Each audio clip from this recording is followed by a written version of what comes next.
అందరికీ నమస్కారం. నవరాత్రుల్లో 4వ రోజు అమ్మవారు కూష్మాండాదేవిగా పిలువబడుతుంది. దుర్గామాత యొక్క చతుర్థ స్వరూప నామం కూష్మాండాదేవి.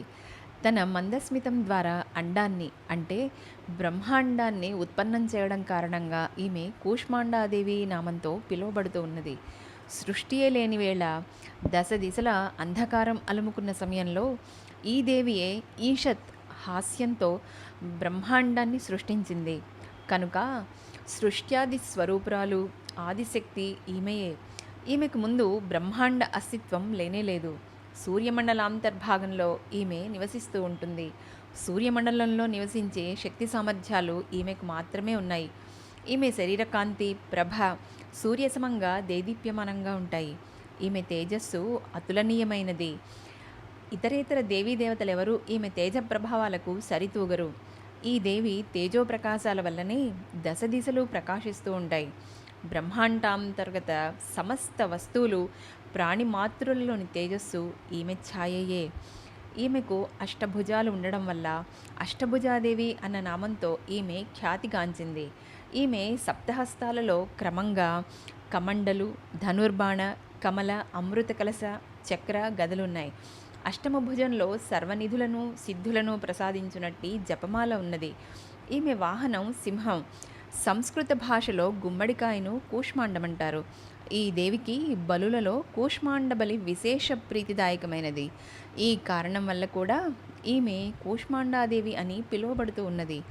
నవరాత్రుల్లో 4వ నాడు కూష్మాండాదేవి స్వరూపార్చనయే జరుగుతుంది. ఆ రోజున సాధకుని మనస్సు అనాహత చక్రంలో లయమవుతుంది. కనుక తత్సమయంలో సాధకుడు అత్యంత పవిత్రంగా అచంచల మనస్సుతో కూష్మాండాదేవి స్వరూపాన్ని ధ్యానంలో ఉంచుకుని పూజోపాసనలో లగ్నం కావాలి.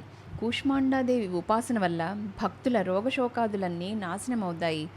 ఈ జనని భక్తి ద్వారా ఆయుర్య శోభల ఆరోగ్యాలు వర్ధిల్లుతాయి. కూష్మాండాదేవి అత్యల్ప భక్తి సేవలకే ప్రసన్నురాలవుతుంది.